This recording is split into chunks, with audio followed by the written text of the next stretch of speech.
और y की value भी आपकी निकल आई, जो कि आई आपकी -2/7 कॉमा माइनस का 20/7। इसे हम बॉक्स में बंद कर देंगे जिससे कि थोड़ा सा हाईलाइट हो जाए।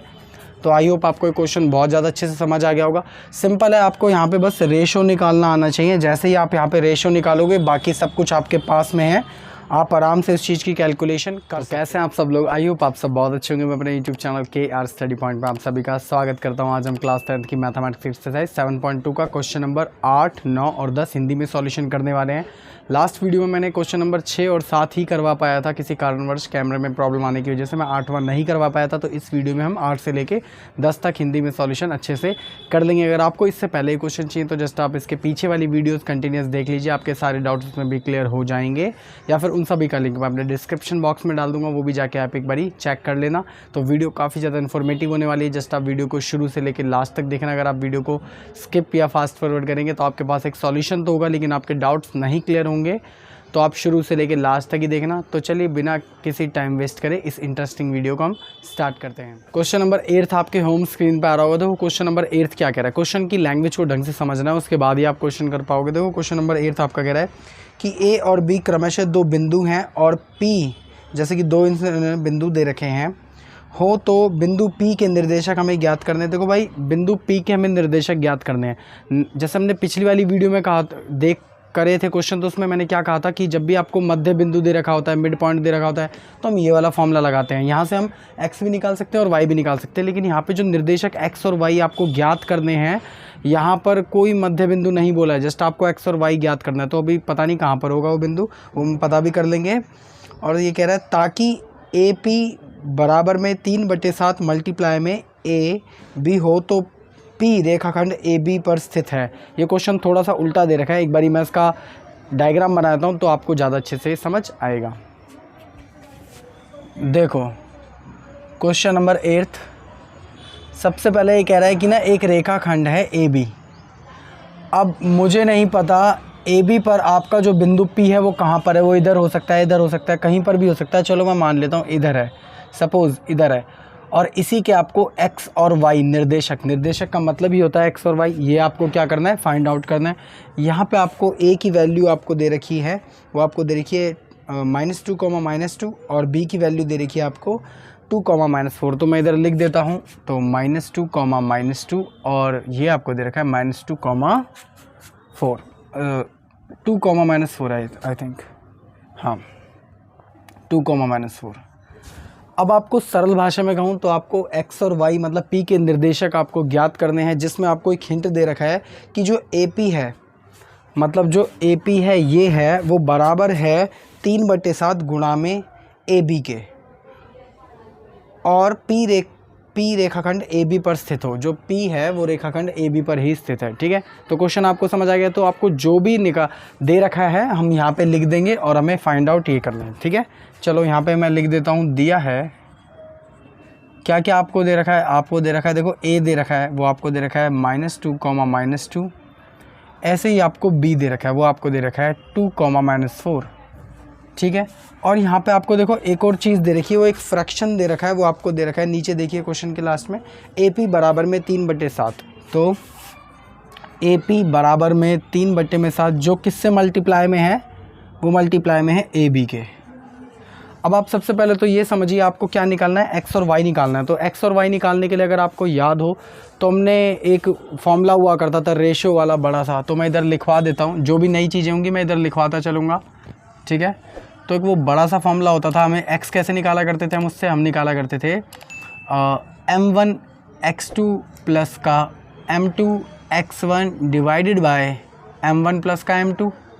ऐसे ही हम y निकाला करते थे, अगर आपको पता हो तो y m1 same to same ये फॉर्मूला होगा, बस यहाँ पे y आ जाएगा, y2 प्लस का m2 y1 divided by m1 plus का m2।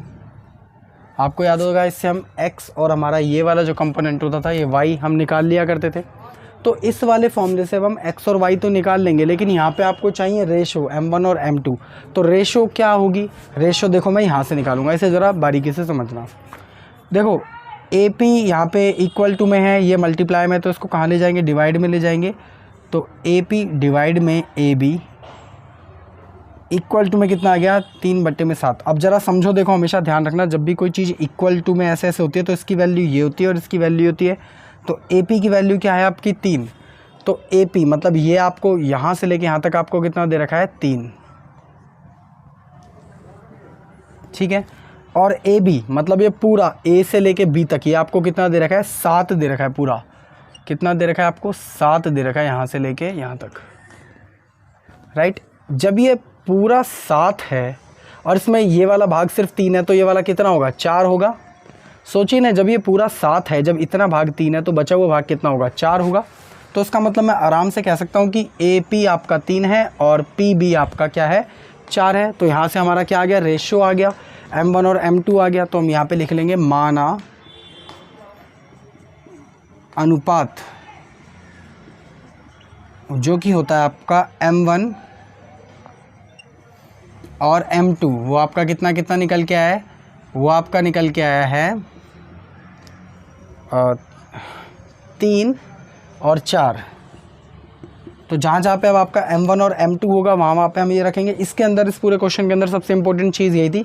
बस अब आपके पास x1 x2 y1 y2 है और आपके पास अनुपात भी है, तो आप आराम से x और y की वैल्यू निकाल सकते हैं। तो मैं यहाँ पे लिखूँगा प्रश्न के अनुसार, प्रश्न के अनुसार बिंदु P,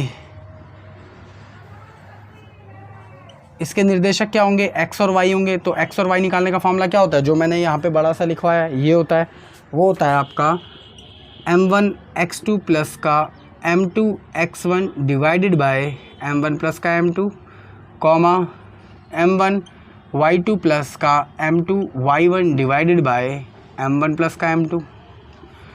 ये सारी की सारी चीज़ें आपके पास अवेलेबल है, x1 x2 y1 y2 ये सारी अवेलेबल है और अनुपात भी है। सब में रख दीजिए, आंसर आ जाएगा। तो चलो रखना चालू करते हैं। तो p x y ऐसे कैसे ही m1 आपका कितना है 3,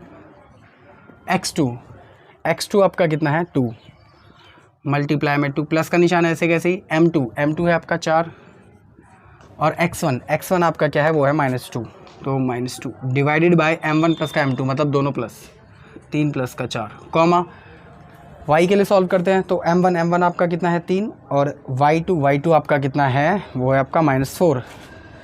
तो 3 y2 है आपका -4, तो -4 प्लस का निशान ऐसे कैसे m2 है आपका 4 और y1 है आपका -2 डिवाइडेड बाय m1 प्लस का m2 मतलब दोनों का प्लस करा दो। तो चलो इसे थोड़ा सा सिंप्लीफाई कराते हैं, बट मैं इसको ऊपर सिंप्लीफाई कराता हूँ, यहाँ पे थोड़ा स्पेस कम है। देखिए बिंदु P ऐसे का ऐसे ही P x comma y equal to में, इसे थोड़ा सा मैं सॉल्व कराता हूँ। तो इसकी मल्टीप्लाई से हो जाएगी तो 6 प्लस का निशान ऐसे कैसे ही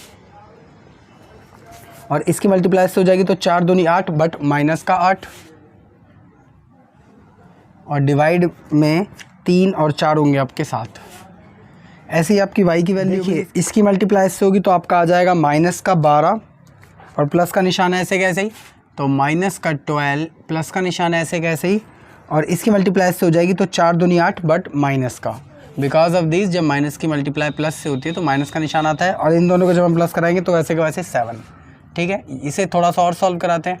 तो p x y ऐसे कैसे इक्वल टू में देखो 6 ऐसे कैसे ही जब माइनस की मल्टीप्लाई प्लस से होगी तो माइनस का 8 आ जाएगा डिवाइडेड बाय 7 कॉमा -12 ऐसे कैसे ही माइनस की मल्टीप्लाई दोबारा से प्लस से होगी तो माइनस का 8 ऐसे कैसे ही डिवाइडेड बाय 7। इसे थोड़ा सा और सॉल्व कराते हैं। तो p x y equal to में देखो 8 में से 6 गए तो -2 बिकॉज ऑफ दिस बड़ी वाली संख्या क्या आ गया आपका माइनस है इसलिए माइनस का साइन आपका आ गया और 7 ऐसे कैसे ही कॉमा माइनस माइनस होते हैं आपके प्लस बट साइन आता है आपका माइनस का तो 12 और 8 हो जाएंगे आपके माइनस का 20 डिवाइडेड बाय 7। यहाँ से आपका x और y की वैल्यू भी आपकी निकल आई जो कि आई आपकी -2/7 कॉमा माइनस का 20/7। इसे हम बॉक्स में बंद कर देंगे जिससे कि थोड़ा सा हाईलाइट हो जाए। तो आई होप आपको ये क्वेश्चन बहुत ज़्यादा अच्छे से समझ आ गया होगा। सिंपल है, आपको यहाँ पे बस रेशो निकालना आना चाहिए। जैसे ही आप यहाँ पे रेशो निकालोगे बाकी सब कुछ आपके पास में है, आप आराम से इस चीज़ की कैलकुलेशन कर सकते हो। तो जल्दी से इसको उतारिए और वीडियो का लीजिए स्क्रीनशॉट या करिए उसे पॉज। अब हम मिलते हैं क्वेश्चन नंबर 9 पर। तो आई होप आप लोगों ने क्वेश्चन नंबर 8 बहुत ज़्यादा अच्छे से समझ लिया होगा और उतार भी लिया होगा। तो चलिए एक बारी क्वेश्चन नंबर 9 पे चलते हैं। वो बहुत ज़्यादा ईजी है, 9th भी ईजी है और 10th भी बहुत ज़्यादा ईजी है। तो एक बारी 9th पढ़ लेते हैं पहले। देखिए 9th क्वेश्चन क्या कह रहा है, ये कह रहा है बिंदु ए और बी को जोड़ने वाला रेखाखंड ए बी को 4 बराबर भागों में विभाजित मतलब काटा जाता है। तो जिस भाग में उनको काटा जा रहा है उनके बिंदुओं का निर्देशक आपको ज्ञात करना है। एक बारी मैं इसका डायग्राम बना देता हूँ, आपको बहुत ज़्यादा अच्छे से समझ आ जाएगा। देखो क्वेश्चन नंबर 9 ये कह रहा है कि एक हमारा रेखाखंड है ए बी, ठीक है, ए बी एक हमारा रेखाखंड है। इनके देखो आपको कुछ बिंदु आपको दे रखे हैं, इनके बिंदु आपको दे रखे हैं -2 2 और 2 और 8, -2 2 और दे रखा है आपको 2 और 8 दे रखा है। तो ये कह रहा है जो ए बी रेखाखंड है इसको 4 बराबर भागों में विभाजित किया जाता है, तो उन सब के निर्देशक ज्ञात कीजिए। सपोज़ यहाँ पे कोई बिंदु P काट रहा है जिसका है P1, ऐसे ही कोई बिंदु P2 काट रहा है और ऐसे ही कोई बिंदु P3 इसको काट रहा है, ठीक है। अब ये सारे के सारे जो भाग हैं वो बिल्कुल बराबर हैं, ठीक है। अब हमें ये निकालना है कि P1 के XY क्या होंगे, ऐसे ही P2 के XY क्या होंगे और ऐसे ही P3 के XY क्या होंगे। काफ़ी सिंपल क्वेश्चन है, दिख क्रिटिकल रहा है लेकिन वह बहुत ज़्यादा सिंपल।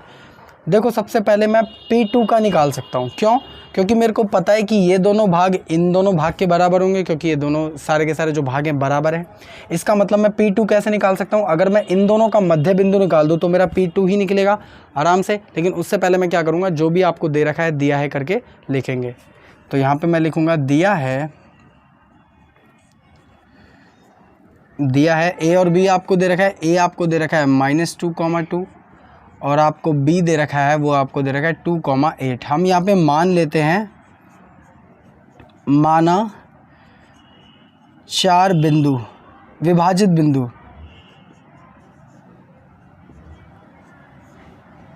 इंग्लिश वाले बच्चे लिखेंगे 4 डिवाइडिंग पॉइंट्स बिंदु। वो आपके क्या क्या हैं, 4 नहीं है तो 3 है, 1 2 3, हाँ तो 3 लिखेंगे। तो 4 भागों में बांटते हैं ना, 3 है, ठीक है। वो क्या है आपके P1 P2 और P3, ठीक है, P3। अब हम यहाँ पे लिखेंगे प्रश्न के अनुसार, उसके बाद ड्राइव मतलब क्वेश्चन करना चालू करेंगे। तो इस यहाँ पे मैं लिखूँगा प्रश्न के अनुसार, क्योंकि हमें प्रश्न के अनुसार भी चलना ज़रूरी है। अनुसार देखिए हम जो अभी निकलता जा रहा है उसको निकाल देंगे तो हम P2 निकाल सकते हैं, क्योंकि क्वेश्चन में इसने बोला था कि 4 बराबर भागों में बांटता, तो उसका मतलब ये वाला भाग इस वाले भाग के बराबर होगा, क्योंकि इसमें भी देखो 2 बिंदु हैं, इसमें भी आपके 2 बिंदु हैं, ठीक है। तो उसका मतलब ये वाला भाग इस वाले भाग के बराबर होगा। तो इन दोनों का अगर मैं मध्य बिंदु निकाल दूंगा तो आपका P2 आ जाएगा। तो मैं यहाँ पर निकालता हूँ ए बी पर P2 मध्य बिंदु है। इंग्लिश वाले बच्चे लिखेंगे central point is P2 on AB। फिर से सुन लो, central point is P2 on AB, ठीक है। तो अब देखो P2 के XY हम कैसे निकालेंगे। मध्य बिंदु का फॉर्मूला क्या होता है, जो मैं अपनी प्रीवियस वीडियो में बता चुका हूँ, वो होता है x1 प्लस का x2 डिवाइडेड बाई 2, और ऐसे ही y की वैल्यू निकलती होती है y1 प्लस का y2 डिवाइडेड बाई 2। तो एक बार मैं लिख देता हूँ x1 प्लस का x2 divided by 2, y1 plus का y2 डिवाइडेड बाई 2। तो P2 के हम पॉइंट्स निकालेंगे x और y। तो देखो इसी में से अब हम क्या निकाल लेंगे, x1 और y1 और x2 और y2। तो x1 आपका कितना है -2 और x2 आपका कितना है, वो है 2, x1 -2 और x2 है आपका 2। तो इधर लिख दूंगा मैं -2 प्लस का 2 डिवाइडेड बाई 2, y1 है आपका 2 और y2 है आपका 8, तो 2 प्लस का 8 डिवाइडेड बाई 2। ऐसे ही आपके P2 के x और y क्या निकल के आएंगे, देखिए 2 में से 2 गया तो 0 डिवाइडेड बाई 2, 2 और 8 हो जाएंगे आपके 10 डिवाइडेड बाई 2। इसे थोड़ा सा और सॉल्व कराते हैं। तो P2 के x और y क्या निकल के आएंगे, वो निकल के आएंगे ये पूरा 0 हो जाएगा, इसको जब इससे डिवाइड कराएंगे तो निकल के आएगा 5। तो यहाँ पे आपका बिंदु क्या निकल के आएगा, P2 निकल के आएगा आपका 0,5। तो इधर मैं लिख दूंगा 0,5, क्योंकि हमारा ये निकल चुका है 0,5, ठीक है। अब आप ये देखिए, ये वाला बिंदु निकल गया और हमारे पास ये वाला बिंदु है, तो इसका मतलब इन दोनों का मध्य बिंदु क्या होगा, ये वाला होगा। तो अगर मैं इन दोनों के बीच में मध्य बिंदु लगा दूंगा इसमें और इसमें, तो हमारा P1 निकल आएगा ना। आराम से निकल आएगा। तो चलो P1 निकाल लेते हैं। तो मैं लिखूँगा इधर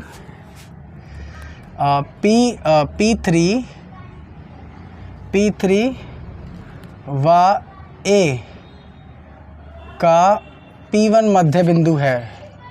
P1 मध्य है, मध्य बिंदु है या मध्य है लिख लेना।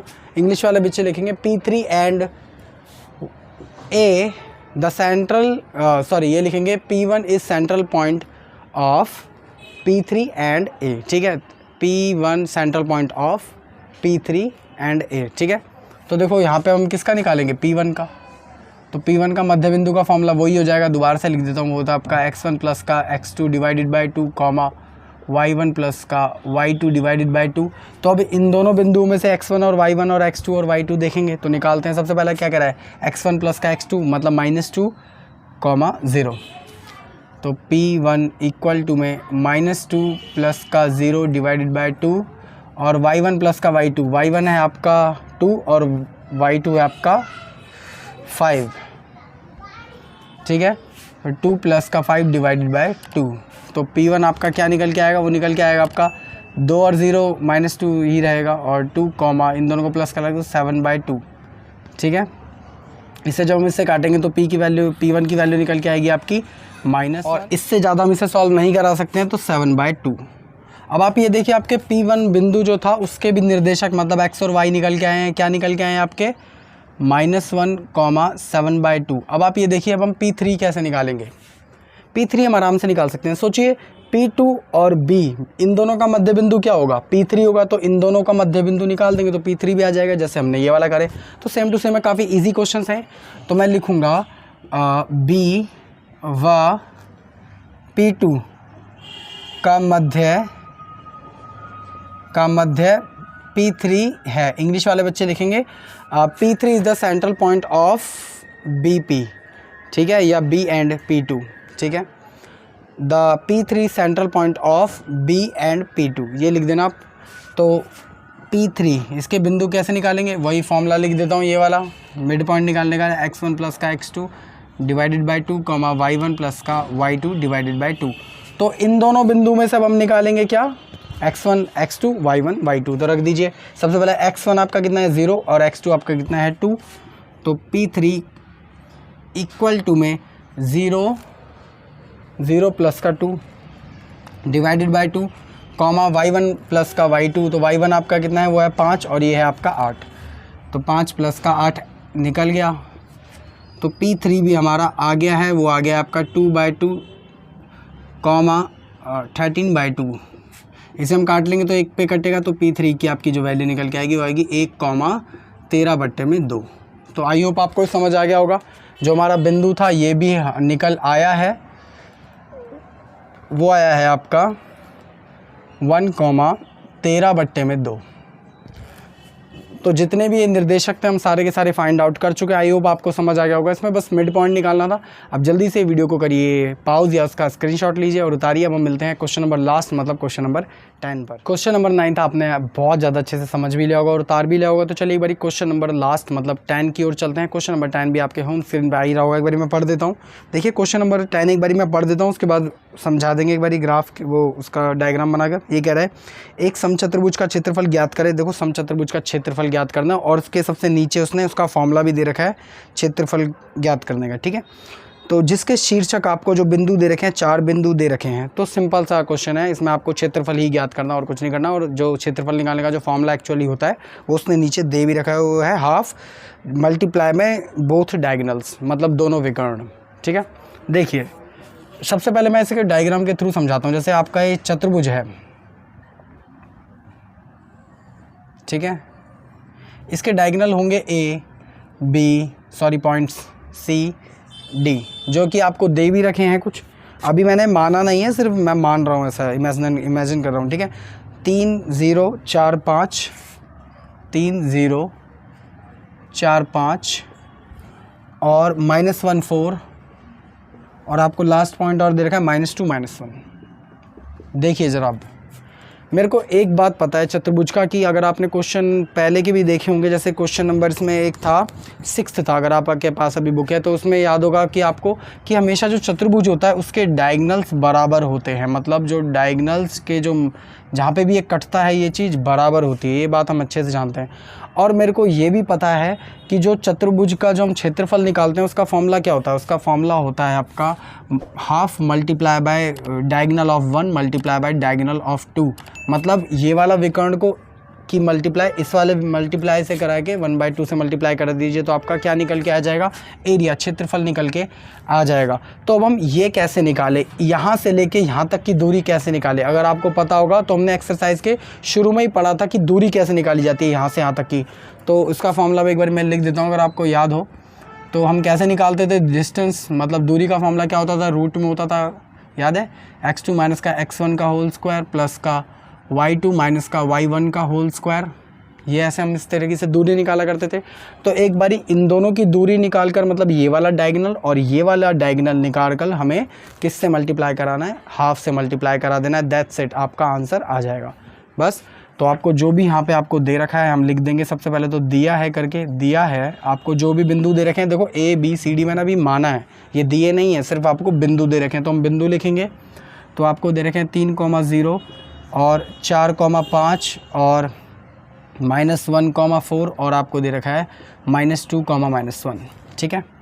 इसको मैं बंद कर देता हूँ इस बॉक्स को, क्योंकि इस वीडियो में भी इतना अब कुछ नया नहीं बताना है, यही फॉर्मूले थे जो आज के बताने थे।